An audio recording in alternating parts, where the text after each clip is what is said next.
दोस्तों आज के अखबार दैनिक जागरण में ये साफ जो है जाहिर कर दिया गया कि बहुत बड़ी जो है झारखंड में वैकेंसी आने वाली है।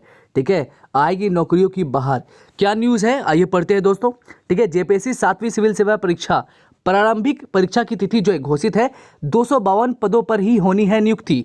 नियुक्ति नियमावली को आज कैबिनेट से मिलने वाली है हरी झंडी। ठीक है दोस्तों, खबर यह है कि नियुक्ति प्रक्रिया भी जल्द हो सकेगी शुरू। ठीक है, दूसरी बात यह है दोस्तों गौर करने वाली कि झारखंड से पढ़ाई करने वाले अभ्यर्थियों को ही प्राथमिकता दी जाएगी। ठीक है, कर्मचारी चयन आयोग 2 अलग अलग परीक्षाओं की जगह एक ही परीक्षा से चलाएगा काम। दोस्तों आइए आखिर देख लेते हैं कि न्यूज़ क्या है।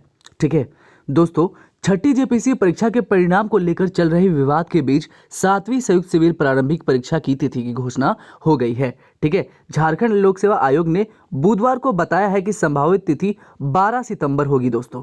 ठीक है, विभिन्न सेवाओं में कुल 252 पदों पर होने वाली संयुक्त सिविल सेवा परीक्षा एक साथ 4 वर्षों वर्ष 2017, 2018, 2019 और 2020 के लिए हो रही है। ठीक है, इसके साथ ही राज्य सरकार ने 1.5 लाख नियुक्तियों का शीघ्र बहाली करने का जो है वादा तेज कर दिया है।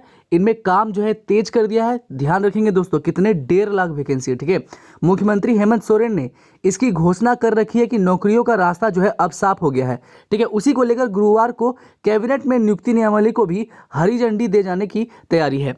ठीक है दोस्तों, आगे पढ़ने पर हमें पता चलता है कि 12 सितंबर को 2 पालियों में होने वाले जेपीएससी के प्रारंभिक परीक्षा 2 पत्रों सामान्य अध्ययन 1 तथा सामान्य अध्ययन 2 की होगी। 2-2 घंटे की अवधि की इस परीक्षा में प्रत्येक पत्र में 200 अंकों से वस्तुनिष्ठ प्रकार के प्रश्न पूछे जाएंगे। इस परीक्षा में उत्तीर्ण अभ्यर्थी मुख्य परीक्षा में शामिल हो सकेंगे।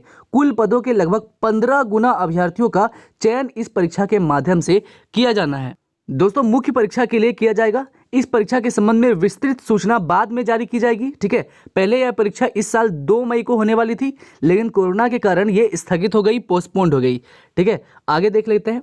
तो दोस्तों आरक्षित वर्गों के लिए कम किए जा सकेंगे कट ऑफ मार्क्स। ठीक है, आरक्षित वर्गों के लिए जो है कम किए जा सकेंगे कट ऑफ मार्क्स। ठीक है, संयुक्त सिविल सेवा परीक्षा में SC ST पिछड़ा वर्ग तथा अत्यंत पिछड़ा वर्ग के लिए कट ऑफ मार्क्स की बाध्यता जो है खत्म कर दी गई है। पहले आरक्षित वर्ग के लिए अभ्यर्थी की संख्या कट ऑफ मार्क्स के अनुसार मुख्य परीक्षा के लिए 15 गुना नहीं हो पाती थी। ठीक है, क्योंकि इन श्रेणियों के छात्रों को अंक कम आते हैं। अब कट ऑफ मार्क्स की बाध्यता हटने से अधिक छात्र जो है मुख्य परीक्षा के लिए क्वालिफाई करेंगे, क्योंकि उसे उस सीमा तक घटाया जा सकेगा जिससे 15 गुना हो जाए। हालांकि इन अभ्यर्थियों को भी क्वालिफाइंग मार्क्स अनिवार्य रूप से लाना होगा। मुख्य परीक्षा में शामिल हेतु सामान्य वर्ग के लिए क्वालिफाइंग मार्क्स है 40%, SC ST के लिए 32% दोस्तों, और पिछड़ा वर्ग के लिए 34% और पिछड़ा वर्ग के लिए 36.5% तथा आदिम जनजाति के लिए 30% ही निर्धारित की गई है। ठीक है दोस्तों, दूसरी और बहुत ही इंपॉर्टेंट बात यह है कि नियुक्ति नियमावली को आज जो है कैबिनेट से मिलेगी हरी झंडी। ठीक है, राज्य में नियुक्ति नियमावली को गुरुवार को कैबिनेट से हरी झंडी मिल सकती है। इसके बाद अब झारखंड कर्मचारी चयन आयोग नियुक्ति के लिए 2 अलग अलग परीक्षाओं का आयोजन नहीं कर एक ही परीक्षा से काम चलाएगा। ठीक है, सरकार इस बात को भी अंगीकार करने जा रही है कि झारखंड से मैट्रिक और इंटर पास लोगों को नियुक्ति में प्राथमिकता दी जाएगी। कार्मिक विभाग ने पिछले महीने तृतीय और चतुर्थ श्रेणी की नौकरियों में झारखंड से ही मैट्रिक व इंटर पास करने वाले छात्रों को प्राथमिकता देने का प्रस्ताव तैयार किया था। कुछ राज्यों का हवाला देते हुए इस प्रस्ताव में कहा गया है कि नौकरियों में झारखंड से ही मैट्रिक और इंटर की परीक्षा पास करने वालों को नौकरी देने की व्यवस्था है।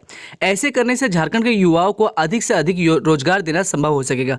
इससे संबंधित प्रस्ताव पर विधि विभाग ने आपत्ति दर्ज कराई थी, जिसका निराकरण कर दिया गया। विभाग ने इस मामले को नागरिक के मौलिक अधिकार से जोड़कर बात की थी, जिस पर जो है महाधिवक्ता का परामर्श सकारात्मक आया है। अब गुरुवार को आयोजित कैबिनेट की बैठक में इस पर मोहर लगाने की संभावना है। नियमावली को स्वीकृति के साथ ही शुरू होगी नियुक्ति प्रक्रिया।